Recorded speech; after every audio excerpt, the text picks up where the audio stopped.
Chapter 10 deals with the concept of supply chain. We've been talking about it, practically mentioning it in every chapter so far. And quite often, because of the globalization of the concept, sometimes the supply chain drives the rest of the operation rather than the other way around. Historically, most organizations looked at supply chain as an extension of their purchasing and logistics. Today, because, as we said, of the globalization, the operation itself may find itself a part of a supply chain of other organizations. And so sometimes you never know where you are in that chain, if you're really driving it or being driven by it. And we'll talk about those dimensions in this chapter.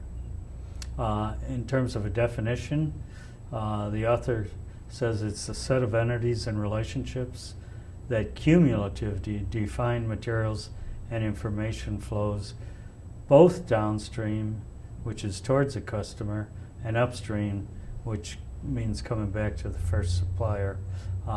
It's a very complex system. Another definition, design and management of seamless, value-additive processes across organizational bounds to meet real needs of the end customer. Keep in mind, the customer is always the objective, and this particular chart just gives you a pictorial of how a somewhat complex supply chain might work.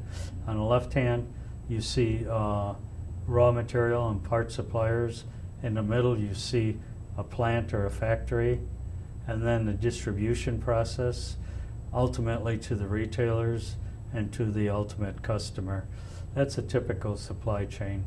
What we emphasize in the concept is the SCORE idea, S-C-O-R, which identifies the distinct management processes, and it's divided into focus on raw material suppliers versus component suppliers.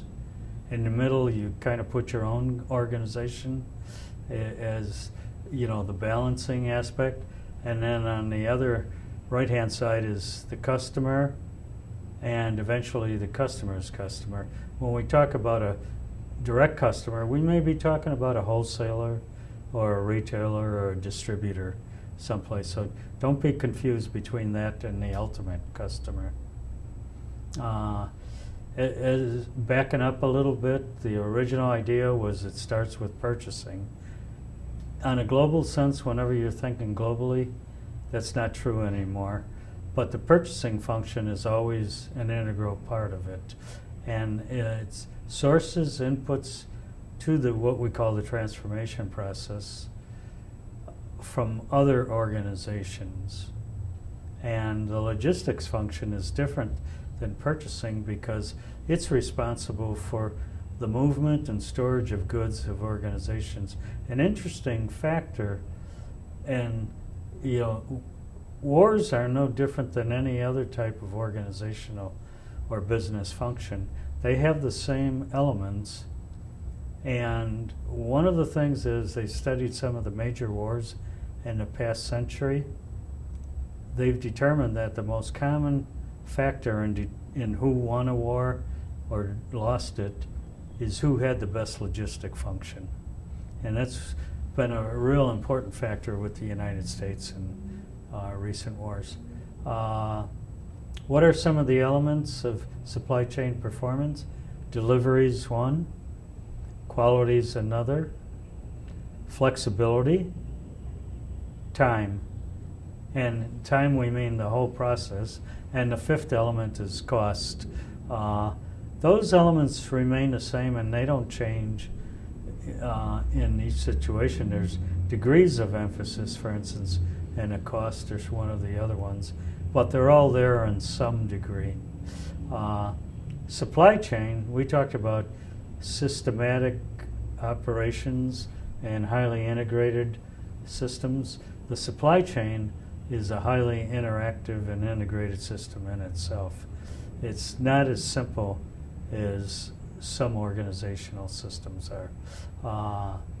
There's something you want to look at as you study this chapter called the bullwhip effect, or what I call who drives the chain. Are you being driven by it, or are you driving it? And in different situations, you can play different roles in it. The most important thing, and this is even thinking in a continuous improvement concept, is you always want to find ways to improve your supply chain performance. Why? Because if we think back strategically, there's always going to be competitive forces. And even if you're in an advantageous situation now, one thing you can count on is the other competitive forces are always going to try to improve to get the competitive advantage. How do you do that? You can look at the structure of the supply chain and decide what can you change about that. You can look at the infrastructure, which deals more with the people, even information systems, and some of the other things we've mentioned earlier. Structural improvements, try to simplify processes, manage and change some of the configuration, especially in your distribution system. Even take a look at the product design and say if we can redesign it more simply and effectively, it has an impact on the rest of our supply chain organization.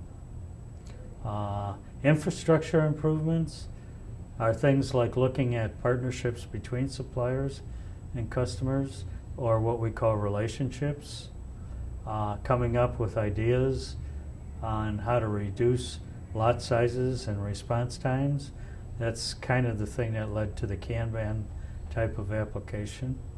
Integrating information systems so that both the supplier and the customer and all the people in between are working off the same sheet of music. Therefore, you don't have breakdowns in different types of information. And most importantly, you don't want the product to be sitting in inventory any place, whether it's in the supplier's hands, the manufacturer's hands, a distributor's hands, or even a retailer's hands. Nobody wants to keep excess inventory. So you have to work together more in a just-in-time concept to accomplish that. The biggest impact technology has had in the supply chain world has been the growth of e-commerce. And there's two types, of course. There's the business-to-business e-commerce, and there's business-to-consumer. Certainly in the most recent decade, the impact of e-commerce has been a driver to some of the changes and improvements in supply chain management. Every supply chain process has a sequence of steps to it, and those are very much identical to the steps that Deming identified in placing an order, filling an order, planning it, delivering it, and refilling it again.